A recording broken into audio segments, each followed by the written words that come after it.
জলপাইগুড়িতে কাটলো জল প্রকল্পের জট। অনিচ্ছুক জমিদাতাদের সঙ্গে পুরসভার বৈঠক, আর তাতেই কাটলো জট। পাইপলাইন বসানোর কাজ শুরু।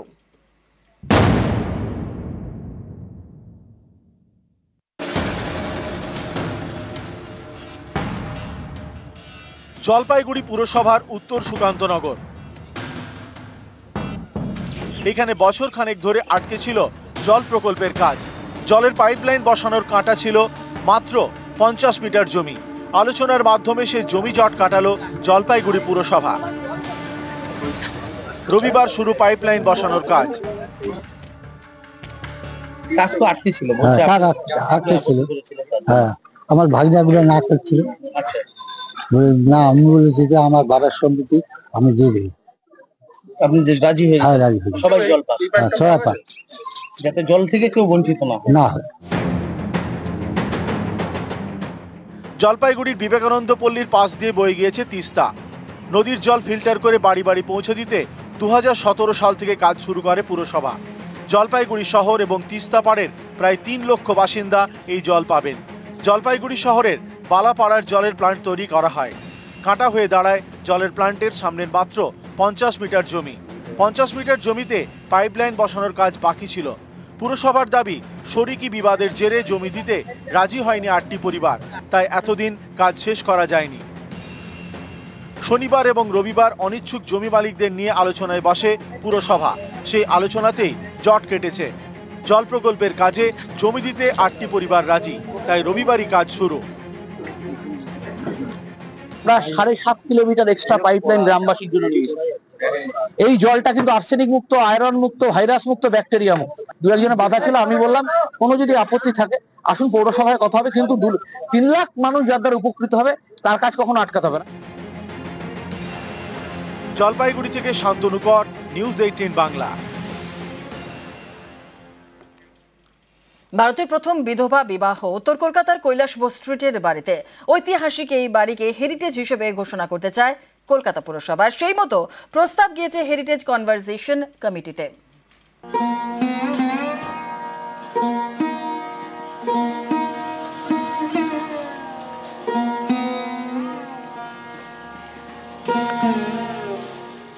উত্তর কলকাতার আমা স্ট্রিট থানা থেকে হাঁটা পথ, 48 কৈলাসবোস স্ট্রিট, দোতলা বাড়ি।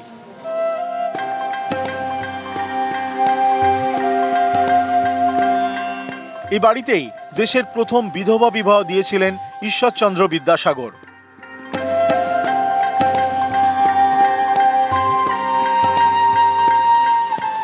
এই ইতিহাস বাঁচিয়ে রাখতে উদ্যোগী হয়েছে কলকাতা পুরসভা। কৈলাসবোস স্ট্রিটের এই বাড়িটিকে তারা হেরিটেজ ঘোষণা করতে চায়। সে মতো প্রস্তাব গিয়েছে হেরিটেজ কনজারভেশন কমিটিতে। যে সকল মনীষীদের নামাঙ্কিত, তাদের স্মৃতি বিজড়িত যে সৌধগুলো আছে, যে বাড়িগুলো আছে, সেগুলো যাতে আমরা সুরক্ষিত রাখতে পারি সেদিকেও আমাদের চেষ্টা আছে। And heritage grade 1, grade 2, grade 2 আর 3 এর বিভিন্ন ভাগ আছে এবং এগুলো নির্দিষ্ট করেন একটা কমিটি আছে। সেই কমিটির কাছে আমরা সেটা পাঠাবার জন্য সিদ্ধান্ত নিয়েছি। এই বাড়ি জানে ইতিহাস। সালটা 1856। সে বছর বিধবা বিবাহ আইন চালু হয়।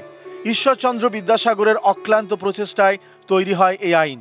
বিধবা বিবাহকে পূর্ণ সমর্থন করেছিলেন রাজা রামমোহন রায়ও। হুগলির বাসিন্দা কালীমতী দেবী বিধবা হয়েছিলেন 6 বছর বয়সে। তাঁরই বিয়ে দেন ঈশ্বরচন্দ্র বিদ্যাসাগর।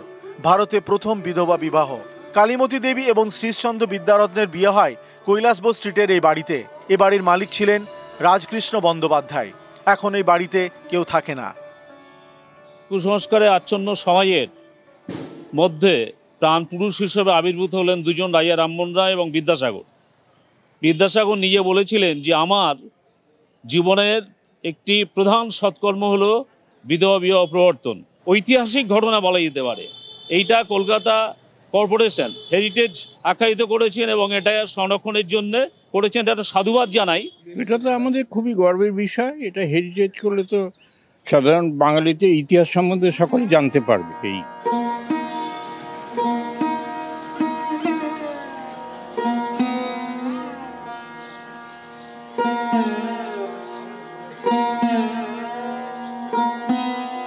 একেবারে অতীতের যে ইতিহাস, সেই ইতিহাস যাতে সংরক্ষিতভাবে রাখা যায় এবং গোটা দেশবাসীর কাছে তা যাতে তুলে ধরা যায়, এই বিষয়ে কিন্তু উদ্যোগী ভূমিকা পালন করতে চলেছে কলকাতা পৌর নিগম। ক্যামেরায় রাজীব সিং এর সঙ্গে রৌনক চৌধুরী, নিউজ 18 বাংলা, কলকাতা। তাজমহলে হামলার আশঙ্কা, শনিবার বোমা মেরে তাজমহল উড়িয়ে দেওয়ার হুমকি মেল। এবার আগ্রা স্মৃতিসৌধে হাইটেক নিরাপত্তা, তাজমহল ঘিরে অ্যান্টি ড্রোন সিস্টেম আর নিরাপত্তার দায়িত্বে সিআইএসএফ, উত্তরপ্রদেশ পুলিশ।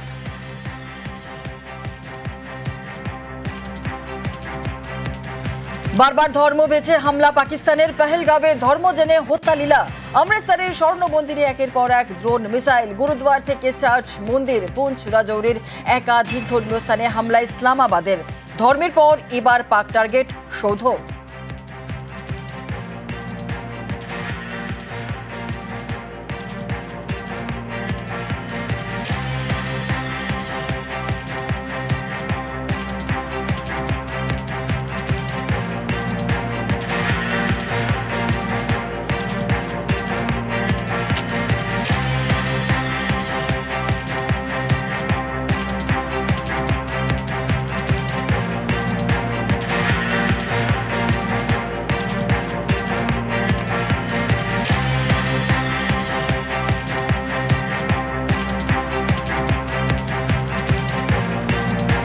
পাকিস্তানের টার্গেট ভারতের ধর্মস্থান আর পাক জঙ্গি ঘাঁটি ভেঙেছে ভারত।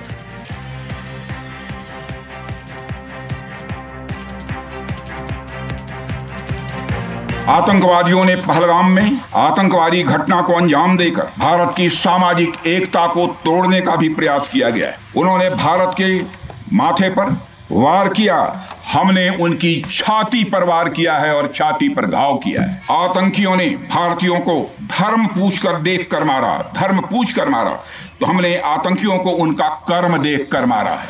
उन्होंने धर्म देखकर बेगुनाहों की जान ली, यह पाकिस्तान का कर्म था। हमने कर्म देखकर उनका खात्मा किया, यह हमारा भारतीय धर्म है। আর ভারতের ধর্মস্থানকে টার্গেট করেছে পাকিস্তান। অমৃতসরের স্বর্ণ মন্দিরে হামলার চেষ্টা পাকিস্তানের, উপত্যকায় বেছে বেছে ধর্মস্থানকে টার্গেট পাক সেনার।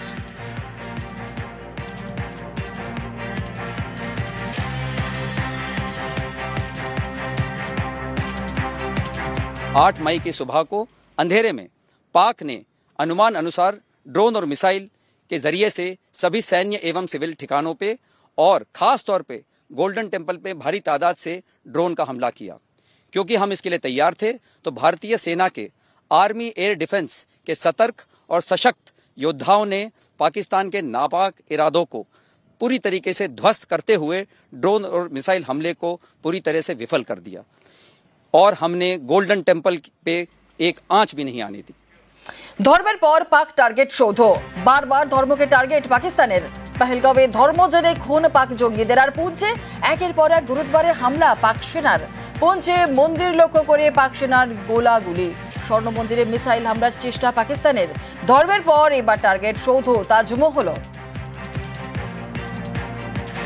As we saw in the Pahalgam attack, Pakistan is again trying desperately to impart a communal hue to the situation. Pakistani side targeting and shelling places of worship with a particular design. This includes gurdwaras, these convents and temples. This is a new low even for Pakistan. দিল্লিতে সাংসদদের নিয়ে বৈঠক, সাংসদদের নিয়ে বিশেষ বৈঠক তৃণমূল কংগ্রেসের।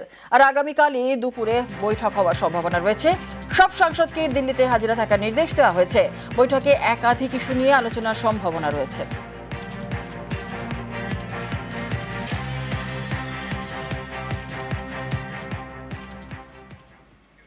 আসছি পরবর্তী খবরে। ছেলেকে দল থেকে বহিষ্কার লালুর। আরজেডি থেকে ছেলেকে বহিষ্কার লালু প্রসাদ যাদবের। তেজ প্রতাপ যাদবকে রাষ্ট্রীয় জনতা দল থেকে বহিষ্কার, দায়িত্বজ্ঞানহীন আচরণের দায়ী বহিষ্কার। সম্প্রতি তেজ প্রতাপ সোশ্যাল মিডিয়ায় এক মহিলার সঙ্গে ছবি পোস্ট করেন। লালু পুত্র দাবি করেন যে এই মহিলার সঙ্গে গত 12 বছর ধরে প্রেম রয়েছে তার।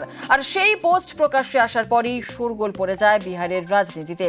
এরপর তেজ প্রতাপ দাবি করেন যে তার ফেসবুক হ্যাক করা হয়েছে, ছবি এডিট করে পোস্ট করেছে হ্যাকাররা, আর তাঁর এবং তার পরিবারের মানহানি করার লক্ষ্যেই এইসব ছবি পোস্ট করা হচ্ছে। ঠিক তার একদিন পরেই তাকে পরিবার এবং দল থেকে বহিষ্কার করার সিদ্ধান্তের কথা জানান লালু প্রসাদ যাদব। जहाँ तक मेरे बड़े भाई की बात है, राजनीतिक जीवन में निजी जीवन भी अलग होता है। निजी जीवन के फैसले और निर्णय, वो अपना निर्णय क्या उनका सही होगा, क्या नुकसान होगा, ये अपना निर्णय वो खुद लें। और राष्ट्रीय अध्यक्ष जी दल के नेता हैं, उन्होंने अपने ट्वीट के माध्यम से स्पष्ट कर दिया हम ऐसी चीज़ों को पसंद नहीं करते हैं और ना बर्दाश्त हम कर सकते हैं। अब वो क्या अपने निजी जीवन में कर रहे हैं नहीं कर रहे हैं, ये किसी से पूछ के तो नहीं करता है लोग। চাকরি খুইয়ে সিবিআই অফিসে হামলা।